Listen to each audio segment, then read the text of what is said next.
Hello बच्चों, कैसे हो आप लोग। आई होप आप सभी बढ़िया हैं, मस्त हैं और काफ़ी ज़्यादा एक्साइटेड हैं। तो आई होप आप मेरे वीडियोस को कंटिन्यूसली देख रहे हैं, और अगर मेरे वीडियोस आपको पसंद आ रहे हैं तो सब्सक्राइब करिए मेरे चैनल को, कमेंट्स करिए और मुझे लाइक करिए। आई मीन टू से मेरे चैनल को लाइक करिए। ओके, तो आई होप आपने मेरा लास्ट लेक्चर नंबर 4 अभी तक देख रखा है, और इसके बाद में हम लोग आज लेक्चर स्टार्ट करेंगे लेक्चर नंबर 5, और इसमें पढ़ेंगे coordination number and packing fraction of simple cubic unit cell, body centred cubic unit cell and face centred cubic unit cell. तो चलिए शुरू करते हैं हमारे लेक्चर को। चलिए तो एक काम करते हैं, मैं आपसे कुछ क्वेश्चन पूछता हूँ लास्ट लेक्चर से रिलेटेड। तो क्या आप रेडी हैं? Yes sir. ओके, बहुत बढ़िया। तो चलिए मेरा पहला क्वेश्चन है, आप ये बताइए कि Z मतलब क्या होता था? Number of particles. तो नंबर ऑफ पार्टिकल्स BCC के लिए कितने होते थे? Sir Z equal to 2 for BCC। बिल्कुल सही, very good.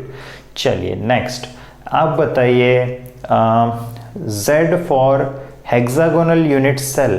Hexagonal unit cell के लिए Z का वैल्यू कितना होता था? Sir Z is equal to 6 for HCP। Very good. चलिए अब मुझे आप बताइए number of alternate edges. Alternate edges कितने होते थे क्यूब में? Sir Z is equal to 4। It's very easy. Yes, very good very good. चलिए अब मुझे आप बताइए ऑल्टरनेट फेसेस कितने होते थे? अल्टरनेट फेसेस होते थे 2 इन FCC। Yes, very good. चलिए अब मुझे आप बताइए ऑल्टरनेट कॉर्नर्स कितने होते थे? सर मैं बताऊं?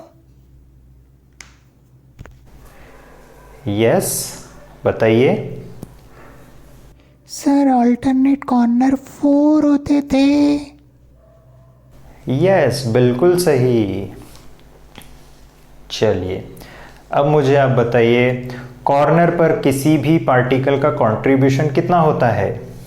देखिए भैया, मुझको तो लगता है 1/2। नहीं, बिल्कुल गलत आंसर।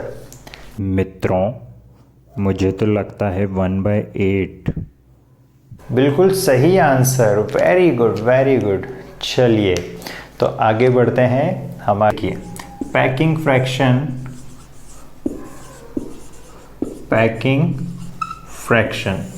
देखिए पैकिंग फ्रैक्शन को रिप्रेजेंट किया जाता है ईटा से। पैकिंग फ्रैक्शन को रिप्रेजेंट किया जाता है ईटा से, और ये जो ईटा होता है इसका फॉर्मूला क्या होता है? Volume occupied by particles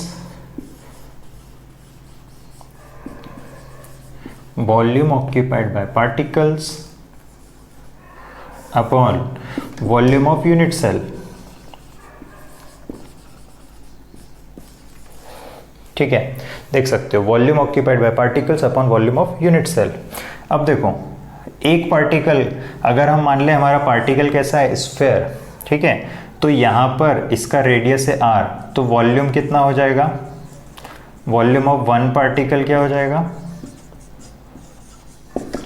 4/3 pi r cube हो जाएगा। ठीक है, तो यहाँ पर जो ईटा लिखा हुआ है, ये जो ईटा है, तो वॉल्यूम ऑक्यूपाइड बाय पार्टिकल्स ये क्या हो जाएगा? Z, क्योंकि नंबर ऑफ पार्टिकल्स कितने थे? Z into volume of one particle,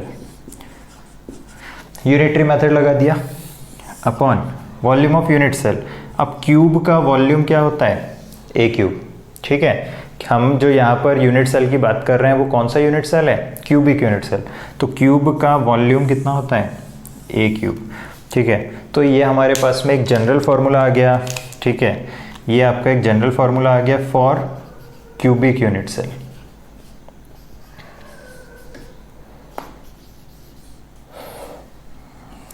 okay, तो इसके आगे बढ़ते हैं। के बाद में हम लोग देखेंगे कोऑर्डिनेशन नंबर।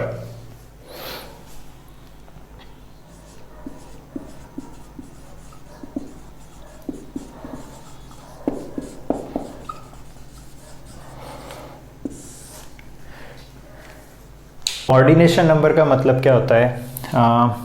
कोऑर्डिनेशन नंबर का मतलब होता है नंबर ऑफ पार्टिकल्स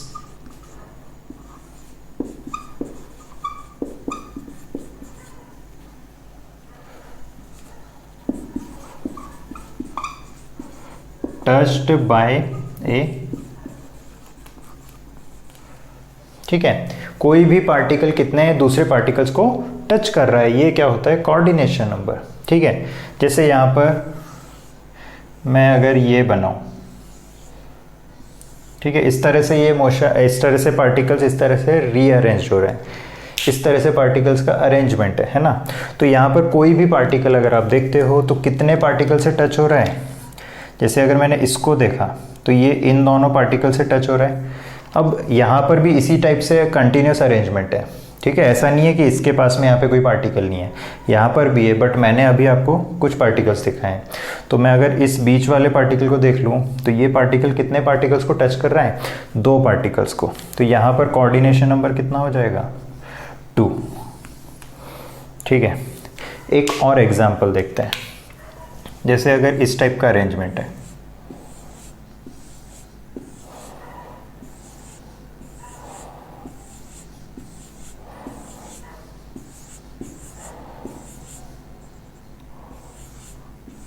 ठीक है, इस टाइप का अरेंजमेंट रिपीट होते जा रहा है।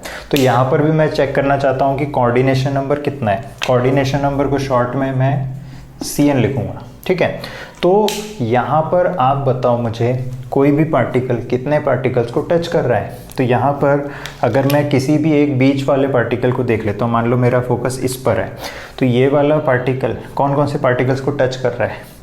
इसको टच कर रहा है, इसको कर रहा है, इसको कर रहा है और इसको कर रहा है। तो यहाँ पर इस पार्टिकल का कोऑर्डिनेशन नंबर कितना हो गया? 4। सिंस हम लोग पढ़ रहे हैं क्रिस्टलाइन सॉलिड्स, तो क्रिस्टलाइन सॉलिड्स में अगर इस पार्टिकल का कोऑर्डिनेशन नंबर 4 आता है तो ये कोऑर्डिनेशन नंबर कहीं पर भी वैलिड होगा।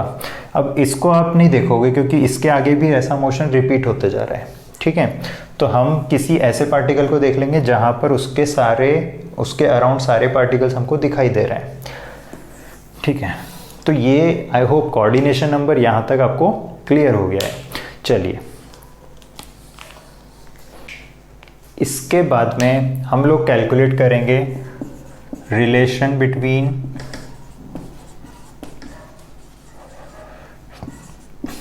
A एंड R, ठीक है। A यहाँ पर क्या हो गया? हमारा क्यूब का एज लेंथ, और R हो गया रेडियस ऑफ पार्टिकल। जो हमारा पार्टिकल है वो कैसा है? स्फेरिकल, तो उसका है रेडियस R, और A है आपका एज लेंथ, ठीक है। तो यहाँ पर मेरे पास में 3 टाइप के यूनिट सेल्स होते हैं। कौन कौन से? Simple cubic unit cell, then होता है बॉडी सेंटर्ड, तो body centred cubic unit cell, and then face centred cubic unit cell, ठीक है। सिंपल क्यूबिक को शॉर्ट में क्या बोल देते हैं? Simple cubic unit cell. Body centred को BCC, फेस सेंटर्ड को FCC, ठीक है। तो इन तीनों में ये अगर हम क्यूब बना लें, इन तीनों के इस तरह से क्यूब बना लें, ठीक है। तो यहाँ पर ये हमने तीनों के क्यूब बना लिए, ये देख सकते हो, ये तीनों के क्यूब बना लिए, ठीक है। तो सिंपल क्यूबिक यूनिट सेल में रिलेशन जो वैलिड होता है, सिंपल क्यूबिक यूनिट सेल के लिए रिलेशन, देखो सिंपल क्यूबिक यूनिट सेल में पार्टिकल्स कहाँ पर होते हैं? तो सिंपल क्यूबिक यूनिट सेल में सिर्फ कॉर्नर्स पे होते हैं, सिर्फ कॉर्नर्स पे, ओनली एट कॉर्नर्स, ठीक है। सिर्फ कहाँ होते हैं? कॉर्नर्स पे होते हैं, ठीक है। और बॉडी सेंटर्ड में कहाँ पर होते हैं? तो बॉडी सेंटर्ड में होते हैं कॉर्नर्स पे, कॉर्नर्स पे, कॉर्नर्स पे, कॉर्नर्स पे, and one at body centre. Face centred cubic unit cell में अलोंग विथ कॉर्नर्स हमको कहाँ मिल जाता है पार्टिकल्स? फेस सेंटर्स पे, फेस सेंटर्स पे, फेस सेंटर्स पे, फेस सेंटर पे। एक फेस बाहर आ रहा है स्क्वायर शेप का, इसका फेस सेंटर यहाँ पे गई, और एक फेस सेंटर पीछे जा रहा है, उसका फेस सेंटर यहाँ पे गई, ठीक है। तो ये आपको तीनों टाइप के यूनिट सेल्स दिख रहे हैं। अब मैं यहाँ पर अगर आपसे पूछता हूँ relation between A and R for simple cubic BCC and FCC, तो यहाँ पर रिलेशन होता है ए इज इक्वल टू 2r, ये रिलेशन होता है ना। A is edge length of simple cubic unit cell.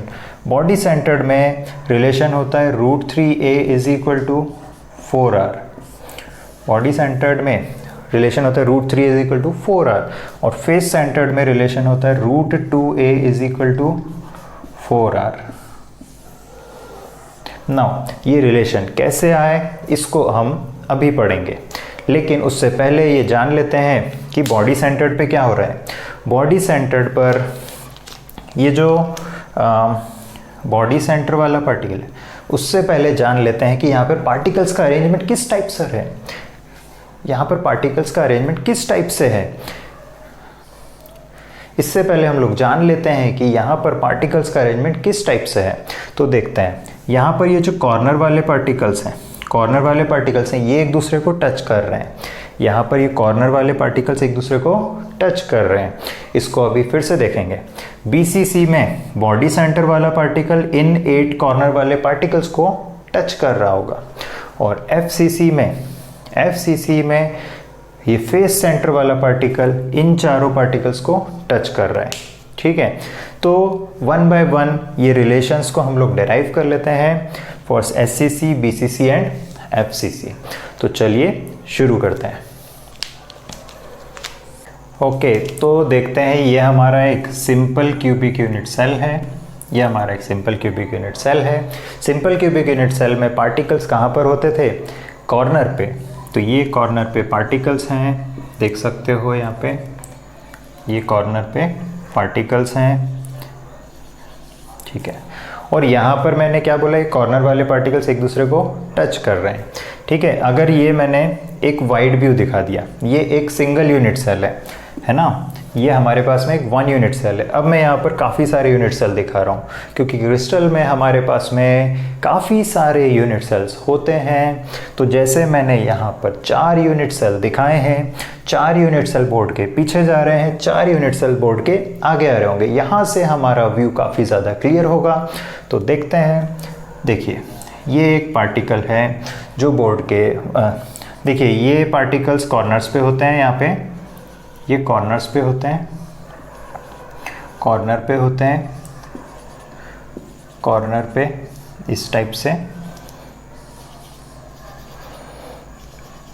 ये रेड कलर के मैंने पार्टिकल्स दिखा रखे हैं, ठीक है।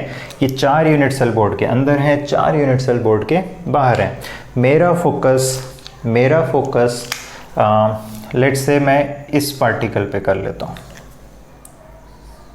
ठीक है। तो यहाँ पर देखिए क्या हो रहा है। लेट्स से मैं अगर इनको डेजिग्नेट कर दूँ, लेट्स से मैं इनको A B C D E F G H, ठीक है। तो यहाँ पर अगर मैं ABCD फेस को दिखाऊँ, ABCD फेस को दिखाऊँ, तो ये अगर लेट्स से देखो ABCD फेस,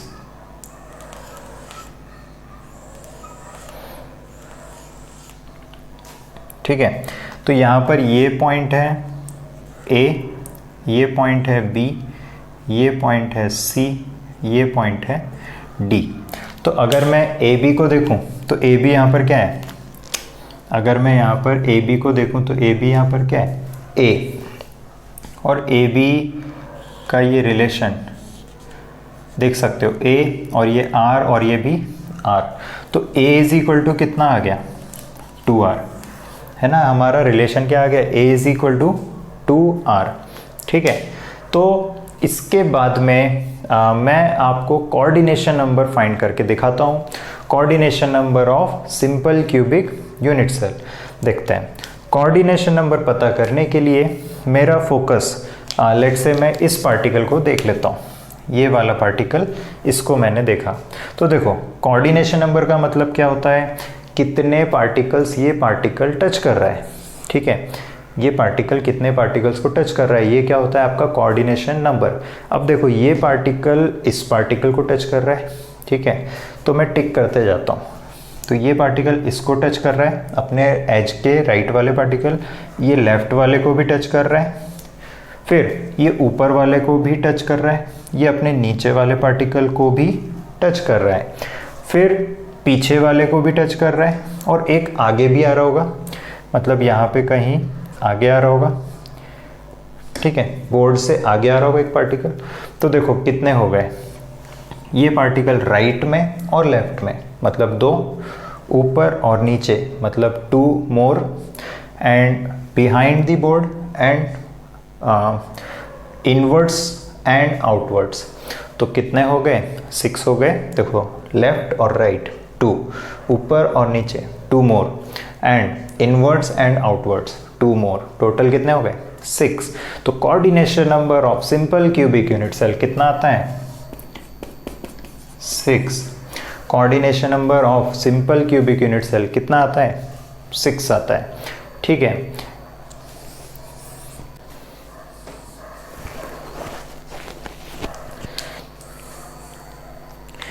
ओके तो इसके बाद में हमारे पास में next type of unit cell है BCC unit cell, body centred cubic unit cell. Now BCC unit cell में along with these 8 corners one more particle is present at body center। कहाँ पर होता है, बॉडी सेंटर पे।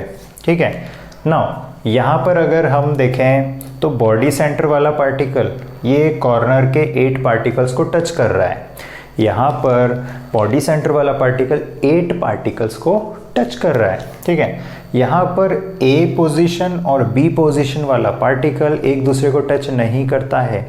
यहाँ पर क्या हो रहा है, ये जो पार्टिकल है ये टच कर रहा होगा किसको, इनके 8 कॉर्नर्स को। ठीक है, तो यहाँ पर क्या बोला हमने, इस सेंटर वाला पार्टिकल कितना को टच कर रहा है 8 को। तो कोऑर्डिनेशन नंबर कितना हो गया 8। यहाँ पर बहुत आसानी से आप कोऑर्डिनेशन नंबर को विजुलाइज कर सकते हो।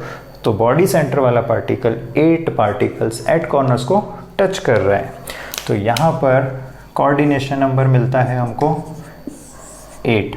Now since this is a crystalline solid, तो जो भी कोऑर्डिनेशन नंबर इस पार्टिकल का है वही कोऑर्डिनेशन नंबर इन सभी पार्टिकल्स का भी होगा। ठीक है, इसके बाद में ए और आर का रिलेशन फाइंड करते हैं। देखो अगर मैं यहाँ से बॉडी डायगोनल देखूं तो बॉडी डायगोनल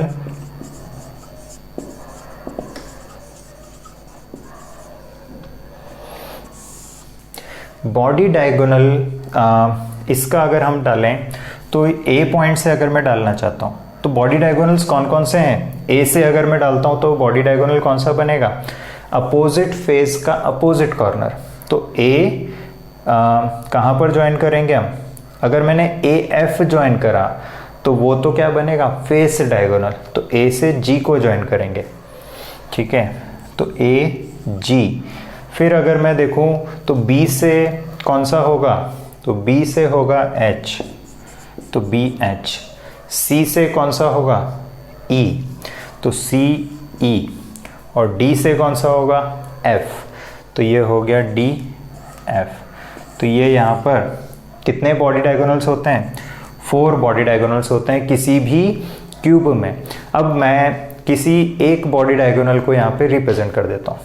यहाँ जहाँ पर भी बॉडी डायगोनल से इंटरसेक्ट होते हैं वो क्या होता है, बॉडी सेंटर। ठीक है, ओके, तो लेट्स से मेरे पास में ये ए और जी। ठीक है, मेरे पास में ये जो बॉडी डायगोनल है वो कौन सा है, ए जी। ठीक है, अब यहाँ पर मुझे पता है ये जो बॉडी सेंटर होगा वो ए जी के मिड पॉइंट पर होगा। तो ए जी का मिड पॉइंट ये रहा, और यहाँ पर इस टाइप से ये एक पार्टिकल है, ठीक है, और इसी तरह से यहाँ पर भी है, इसी तरह से यहाँ पर भी है, ठीक है। नाउ AG का लेंथ कितना हो गया, देखो ये रेडियस R, ये R, ये R और ये भी R, तो AG का लेंथ कितना हो गया, AG का लेंथ यहाँ पर हो जाता है 4R। AG का लेंथ कितना हो गया 4R। और क्यूब में अगर एज लेंथ A है, क्यूब का एज लेंथ A है, तो बॉडी डायगोनल का लेंथ कितना होता है, हमेशा याद रखोगे। सो बॉडी डायगोनल होता है √3a, मतलब AG भी कितना है √3a, ये भी √3a, ये भी √3a, ये भी √3a, ठीक है। तो AG को मैंने क्या लिख दिया, √3a = 4R। तो यहाँ पर ये हमारा रिलेशन हो जाता है, रिलेशन हो गया A एंड R। किसमें, BCC यूनिट सेल में A और R का रिलेशन क्या हो गया, √3a = 4R। तो I hope BCC unit cell का ये जो रिलेशन है ये आपको अच्छे से क्लियर हो गया है। अब आगे बढ़ते हैं FCC यूनिट सेल में।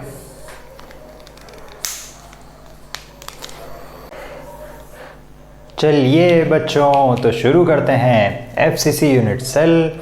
FCC यूनिट सेल का मैंने ये यूनिट सेल बना रखा है और यहाँ पर एज लेंथ होती है A, और चेक करते हैं क्या रिलेशन होता है यहाँ पे A और R का, और चेक करेंगे कोऑर्डिनेशन नंबर। तो चलिए बढ़ते हैं आगे, देखते हैं। देखिए यहाँ पर ये जो फेस सेंटर वाला पार्टिकल है ये टच करता है ये कॉर्नर वाले पार्टिकल्स को। यहाँ पर ये जो सेंटर वाला बॉडी फेस सेंटर वाला पार्टिकल दिख रहा है ये टच कर रहा है A, B और C और D वाले पार्टिकल्स को। तो यहाँ पर मैं A, B, C और D वाले पार्टिकल्स को ड्रॉ कर देता हूँ, देखते हैं। तो ये मान लेते हैं पार्टिकल A वाला, ये वाला पार्टिकल B, ये वाला पार्टिकल फेस सेंटर वाला, और ये रहा पार्टिकल्स D और ये रहा पार्टिकल C।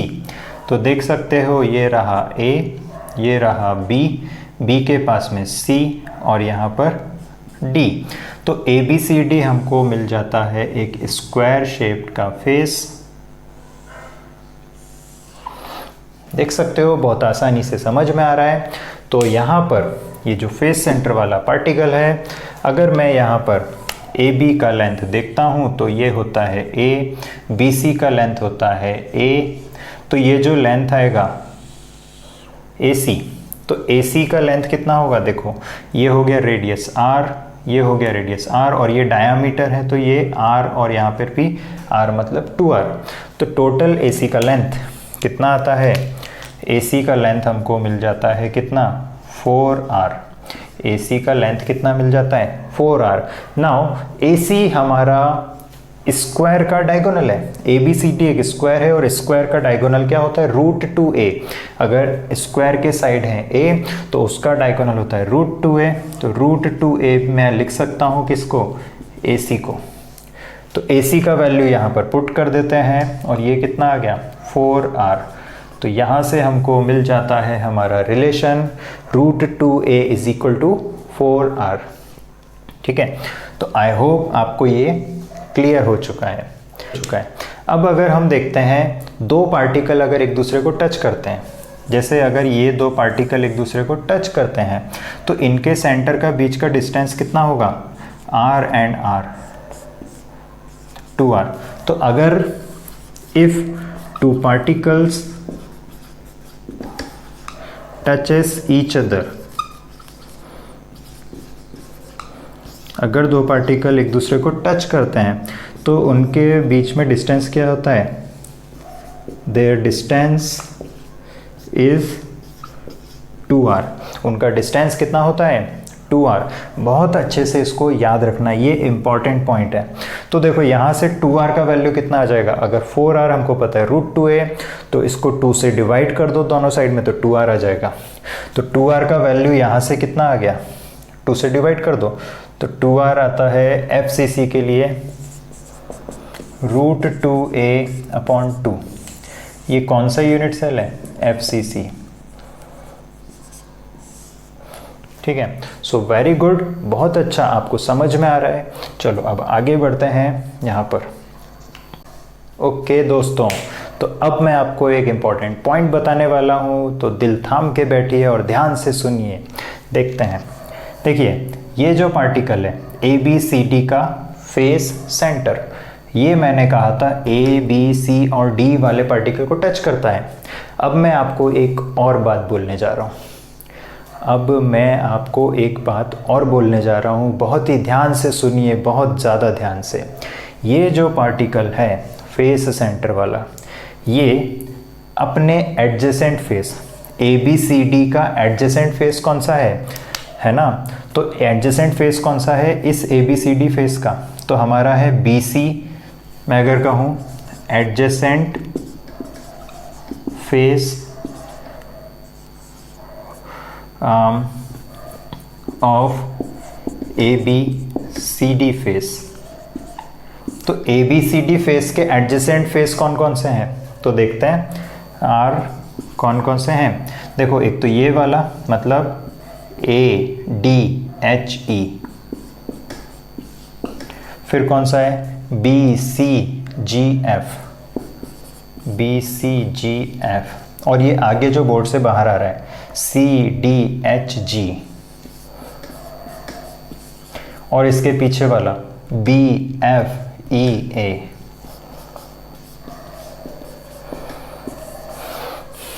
ठीक है, तो ये जो चारों फेस हैं, इनके फेस सेंटर वाले पार्टिकल्स, ये जो चारों फेस हैं, इनके फेस सेंटर वाले पार्टिकल्स कौन से हैं देखते हैं। तो एक तो ये वाला, ये वाला, ये वाला और ये वाला, ये 4 पार्टिकल्स यहाँ पर इनके फेस सेंटर वाले पार्टिकल्स हैं। Now what I am saying is very important now, so listen carefully. ये देखते हैं, ये वाला जो फेस सेंटर का पार्टिकल है, ये पार्टिकल ABCD वालों को तो टच कर रहा है, एज वेल एज वो पार्टिकल इन चारों को भी टच कर रहा है। ये जो पार्टिकल है ये इन चारों को भी टच कर रहा है। This is very important, listen very carefully. अब हम करते हैं इसको प्रूफ। अब जब मैं इसको प्रूव करने वाला हूँ, तो मैं आपको अगर ये पॉइंट और इस पॉइंट के बीच का प्रूफ कर देता हूँ कि ये पार्टिकल इसको टच कर रहा है, तो डेफिनेटली वो इन चारों को कर रहा है, क्योंकि इधर से रिस्पेक्ट में ये वाला पार्टिकल, ये और ये चारों ही कैसे हैं, सेम डिस्टेंस पे। तो मैं अगर इस पॉइंट को प्रूव करता हूँ ये इसको टच कर रहा है, चेक करते हैं कैसे प्रूव होगा।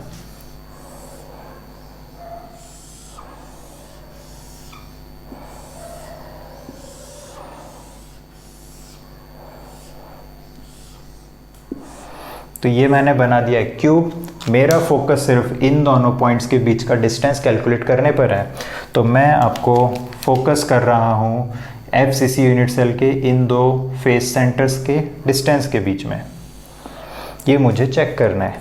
नाउ ये डिस्टेंस कैलकुलेट मैं डायरेक्टली नहीं कर पाऊँगा, तो मैं यहाँ से पहले यहाँ जाता हूँ, फिर यहाँ से यहाँ जाता हूँ, तो मुझे ये एक ट्रायंगल मिल गया।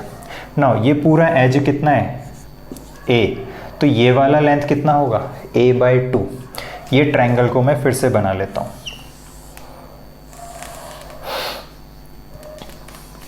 तो मुझे ये डिस्टेंस कितना मिल गया, A/2, और ये वाला डिस्टेंस कितना मिल गया, A/2।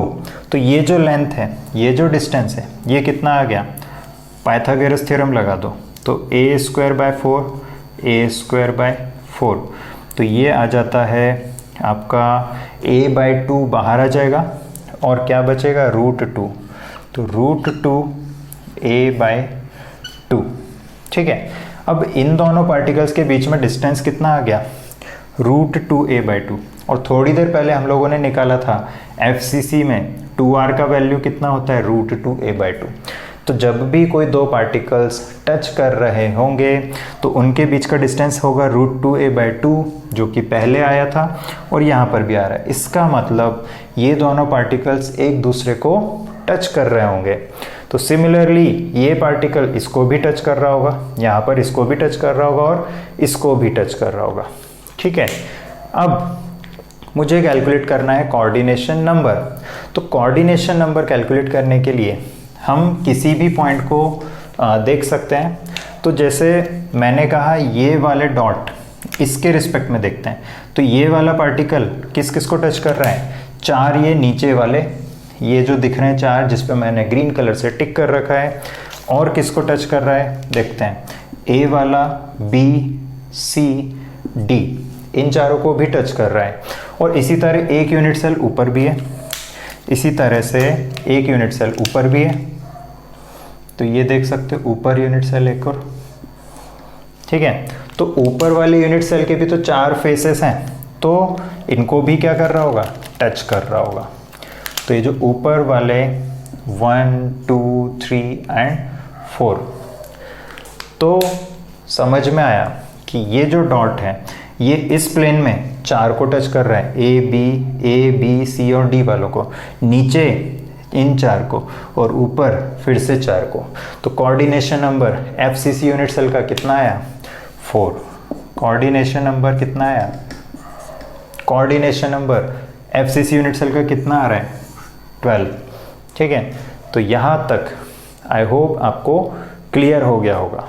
तो अब आगे बढ़ते हैं और कैलकुलेट करते हैं पैकिंग फ्रैक्शन। तो अब हम हमारा जितना भी हमने अभी तक पढ़ा है इसको समराइज कर देते हैं। तो प्रॉपर्टी सबसे पहले relation between A and R, relation between A and R। तो A और R का रिलेशन क्या होता है, सिंपल क्यूबिक यूनिट सेल में it is A = 2R, BCC में √3a = 4R। याद करो हमने देखा था बॉडी डायगोनल पे 3 पार्टिकल्स थे, FCC पे √2a = 4R। ये हमारे रिलेशंस थे फॉर A एंड R। इसके बाद में नेक्स्ट हमने देखा था Z। तो Z सिंपल क्यूबिक का लास्ट लेक्चर में देखा था 1, 2 एंड 4, ये भी हम लोगों ने देख लिया है। कोऑर्डिनेशन नंबर, तो coordination number simple cubic unit cell का होता है 6, BCC का होता है 8 और FCC का होता है 12। अभी हम लोगों ने देखा। ना पैकिंग एफिशिएंसी, ना पैकिंग एफिशिएंसी का फॉर्मूला क्या था, Z × 4/3 πr³ whole upon a³, Z × 4/3 πr³ a³। ठीक है, तो सिंपल क्यूबिक यूनिट सेल में अगर आप Z का वैल्यू रखते हो 1 और A का वैल्यू रखते हो 2R, तो आपको एफिशिएंसी मिल जाती है π/6। कितना मिलता है, π/6। इसको जब आप कैलकुलेट करोगे तो कितना मिलेगा, 0.524 मिलेगा। BCC में अगर आप कैलकुलेट करोगे, Z का वैल्यू रखते हो फॉर्मूले में 2 और A का वैल्यू रखते हो 4/√3R, तो यहाँ से आपको मिल जाएगा √3 π/8। क्या मिल जाएगा, √3 π/8। और जब आप इसको कैलकुलेट करोगे तो ये वैल्यू आएगा 0.68। कितना आएगा, 0.68। और अगर आप FCC में ये कैलकुलेशंस करोगे, Z का वैल्यू रखोगे 4 और A का वैल्यू रखोगे 4/√2R, तो हमको वैल्यू मिलता है √2 π/6। क्या मिलता है, √2 π/6। अगर आप चाहो तो इसको रैशनलाइज भी कर सकते हो, तो आपको मिल जाएगा आंसर π/√2 से मल्टीप्लाई डिवाइड कर दोगे तो आपको मिल जाएगा π/3√2। क्या मिल जाएगा, π/3√2। सो एग्जाम में कुछ भी दे रखा हो आपका आंसर करेक्ट है। और इसका जो वैल्यू होता है वो होता है 0.74। कितना होता है 0.74। अगर परसेंटेज पूछा जाए तो परसेंटेज क्या हो जाएगा 52.4%। कितना हो जाएगा 52.4%। और यहाँ पर कितना हो जाएगा 68%। और यहाँ पर कितना हो जाएगा 74%। ठीक है, तो आई होप इतना आपको क्लियर है। अब बढ़ते हैं आगे। इसके बाद में मैं एक छोटा सा पॉइंट और बताना चाहूँगा रिलेटेड टू वॉइड। देखिए वॉइड क्या होता है, तो वॉइड का मतलब क्या होता है, जो वैकेंट स्पेस होता है। वैकेंट स्पेस का मतलब अनऑक्यूपाइड स्पेस। अनऑक्यूपाइड स्पेस मतलब जहां पर कोई भी पार्टिकल्स प्रेजेंट नहीं है। तो फॉर एग्जांपल अभी हम लोगों ने देखा था कि सिंपल क्यूबिक का SCC का कितना एफिशिएंसी था, तो उसका था 52.4%।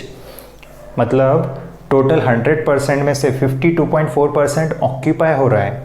तो परसेंटेज वॉइड कितना हो गया, तो जो रिमेनिंग है, अगर 100% में से 52.4% ऑक्यूपाई हो रहा है तो रिमेनिंग या परसेंटेज वॉइड क्या हो जाएगा 100 में से माइनस कर दीजिए इसको, तो कितना हो गया 47.6%। और एक एग्जांपल देख लेते हैं BCC। तो BCC का कितना परसेंटेज एफिशिएंसी था 68%।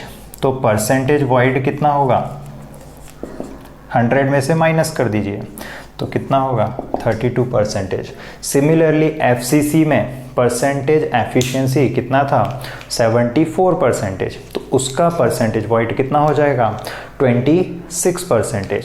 ठीक है, यहाँ पर एक पॉइंट और आप याद रखोगे कि कोऑर्डिनेशन नंबर जैसे जैसे बढ़ता है, कोऑर्डिनेशन नंबर जैसे जैसे बढ़ता है परसेंटेज एफिशिएंसी भी बढ़ रही है। सिंपल क्यूबिक का कोऑर्डिनेशन नंबर था 6, उसकी परसेंटेज एफिशिएंसी थी 52.4। BCC का कोऑर्डिनेशन नंबर था 8 और उसका परसेंटेज एफिशिएंसी था 68%। FCC का कोऑर्डिनेशन नंबर बढ़ गया 12 और उसकी परसेंटेज एफिशिएंसी भी बढ़ गई, that is 74%। So that's all for today's lecture. So I hope you have enjoyed. Please share, subscribe and like me. I mean to say like my video. Okay, so tada, bye bye.